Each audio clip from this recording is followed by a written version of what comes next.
Welcome to the T-Bird Zone, streamed every week on SUUTbirds.com and SUUnews.com. Today we're in studio with the head cross-country coach for both the men and the women, Eric Houle. And Coach, appreciate you coming in and joining us. And really, the big story this week, the men's cross-country team wins the Summit League title. Talk about that experience in Oklahoma this last weekend. Well, I mean, it's whenever you're a favorite, or at least in the mix of potentially winning, it makes the trip so much more enjoyable. The travel seems to come easier. The hanging out with the kids and all of that stuff seems to become easier. It seems like you say all the right things for the most part. And so it's really to get back on top, because the conference is pretty tough. We haven't been on top for 2 years, so it's not an easy job for any of us in any sport to be on top. And so when you come out with a victory, it's like, wow, we did it. We accomplished it. And it's fuel for the future. It's fuel for the next season. It's a lot of pluses come out of it. It's great for the recruiting, and so it's everything you imagine it to be. It's pretty exciting. You talked about the highs and the lows at that championship. Both the men and women favored to win the championship, and the women just narrowly beat out by North Dakota State. The men races first. Just run away with the title, basically. You know, there's that huge euphoria of, yes, we won, and then the women just missed out. Talk about that high and low, where you're coaching two programs. You're coaching the men's program, getting them focused, coaching the women's program, trying to get them focused. Talk about that high and low that day. Well, they're distinctly two different programs. You can't incorporate the same types of workouts with the same standards in both programs. It'd be like the men's basketball coach taking the women's basketball program and running those programs simultaneously. Right. It's not easy. It's not an easy task. So the women run at 6 o'clock in the morning. We run an entirely different program at 6 o'clock in the morning, and the men come in at 3 o'clock and run an entirely different program. I feel the wins and the losses, the highs and the lows, the ups, the downs, with all of them. I mean, if you value both sports, if you value all the athletes within those programs, the women, even though they're excited that the guys won, still feel very, very bad that they lost. I mean, and still they got second. That's still, cause for celebration. But we go in there, the men win, and I'm telling you, it's exciting. We regain the conference championship over South Dakota, and then right away, within minutes, the women are crying. So the men are happy, the women are crying. The women are happy, and I'm in the middle. I'm like feeling numb. I'm saying, okay, I'm happy. No, I'm not happy. Yeah, I'm happy. No, I'm not happy. I mean, it is such a weird feeling to be in, and it can cause you to drink. It can cause you to drink a lot of chocolate milk to overcome the deficiency. The calcium, right. So they're both distinctly different programs, and I'll tell you, and I know it because I'm up at 5 o'clock in the morning coaching one program, and I'm there until 5:30, 6 o'clock at night coaching the other program. And then the emotions. I mean, those women on that team are dedicated. They are big dreamers. They love the possibility of winning and chasing what's possibly inside of them. It's just like the men. And I feel both of that just like they feel it too. And so it's a unique position to be in. It's an awesome position to be in, because what it is life. It's about all of us. It's about all of us dealing with the ups and downs, the successes, the losses, and overcoming those things that hold us back. And but that being said, it is kind of an interesting feeling to be in. Let's talk about some of the individual performances. Cameron Levins wins the most valuable performer by finishing first at the conference. Diana Medina Mitchell also finishes first, wins that most valuable player award. What is it like having just two huge, high-caliber athletes coaching these two? Because really, in the history of cross-country, there've been maybe one on the one year, one on the next year, but at the same time, having two just exceptional athletes who are excelling at this level. Talk about that. How exciting is it to coach them?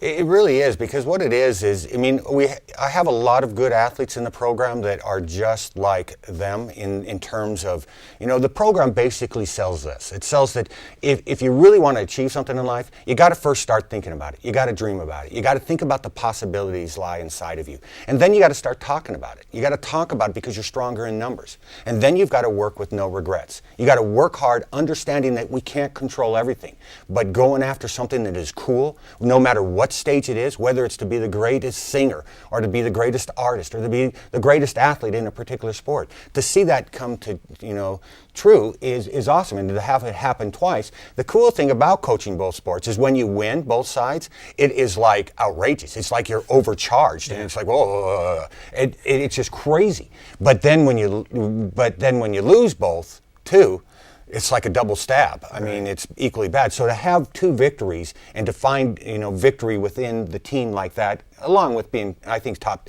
two is awesome. But to have her win too, it was awesome. But knowing them and understanding them and realizing that they buy into the philosophy, that same philosophy is with the other athletes down the lines that are just waiting to get that opportunity. But yes, I enjoy coaching them and I appreciate it. Let's talk a little bit about Cameron Levins, because he's kind of the story for the year. He's won every single race that he's participated in, which is really unheard of in the cross-country world with the amount of teams you're competing against.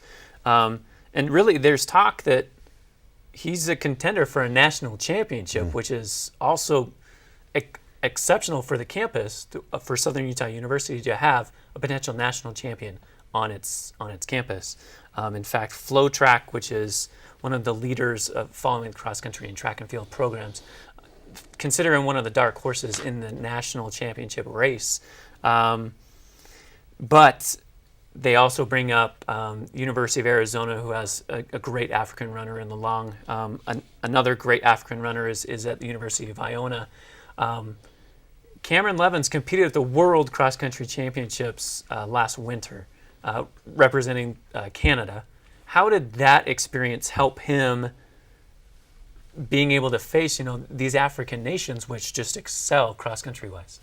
If you haven't ever seen Hoosiers or Rudy, I'd pull that movie out before the national championship and watch what a guy at Southern Utah might accomplish, and understand that we are all part of this family. You look at Southern Utah, you look at Cedar City, you look at Southern Utah, you look at the state of Utah, and we have a young man that has overcome the odds and is actually in the running for a national title. Whether he accomplished that or not, the fact that the attention is on him and on this university is huge. It's huge in any sport. So to be able to experience that as an individual and as a coach and as a community is absolutely awesome. And if by some slight chance, because he's dreamed about the possibilities, because he's talked about it, and because he's working towards it, it may just happen. And even if it doesn't happen, so what? It's come close. But to run at the Worlds has been huge for him. At the European scene, you'll have 30,000 show up for a cross-country meet. You'll have 70,000 show up for a track meet. So he got a taste of what it's like to run at the world scene. And I think what it does, and the best, that race that he ran in was the fastest race ever at that point on the planet Earth. And he was part of that. And so for him to gain that valuable experience, now he goes into the nationals, runs on a national stage in the spring. It's shown by CBS Sports, I think. Right. He's right there in the thick of it, and he rises to the challenge, and he becomes an All-American. That experience, and then everything that he's doing in his training and his belief system, I think all those things will come together that will at least put him on that stage, which it already has done, but also give him a shot to say, wow, there's my dream, and it's like a second away from me. And he's going to be able to experience that. And if we can experience those types of things, no matter what stage it is, at any point in our life, that's the fuel of life. That's the things that make life so cool. And so I think the experience will do him a lot of good, and I think it's going to be fun to watch it. You talked about it at the coaches' luncheon on Monday, again, held every Monday at President Benson's house, that Cam is starting to get some interest in some sponsorships. Obviously, It's not going to happen while he's a student athlete at the university, because that would not be good. Right. But, people think, and these people are just making left turns around a track. They're just running. But this could be a livelihood for him, where he's put in blood, sweat, and tears, and this could pan out to something that it's his career for the next 10 years to run. Is that really everybody's dream hey, if I can run and if I can be fast, this is going to be my career? Yeah. Well, the beauty of running and training in track and field is that it's real. How many of us end up multi-millionaires? Right. We never do. We actually have to work for a living. Right. But for a brief moment in his life, he'll be able to make some money off of it. And anybody that understands that Cam's just running around circles, has never coached at this level and coached college athletes. Because when you see college athletes out running, they have Garmin's on that are connected to satellites with all their programs in there that are beeping based on their max VO2 that's saying pick it up, slow it down, pick it up, and not mentioning what's going on in the track, what's going on in the weight room. So it's not just about running circles or just going out and putting in mileage. It's about scientific studies in the 4 energy systems to train. So I have received calls from 10 seconds or less. We got to go. I have received calls from sponsors. Well, our whole goal is to get him sponsored, what he wants to do is be sponsored, make enough money, stay here in Cedar City, not disrupt the coaching and the philosophy and all that, and be able to train here, help coach, but at the same time be able to chase his dreams. Well, we'll be excited to see how the season plays out. We've got the NCAA Mountain Regionals coming up, 2 weekends. He has to get through that to be able to get to nationals. So, knock on wood, all of this could be for naught if he doesn't get through that. Then the National Championships, November 19th in Terre Haute, Indiana. Coach, we appreciate you coming in, as always, and be sure to join us next time here in the T-Bird Zone.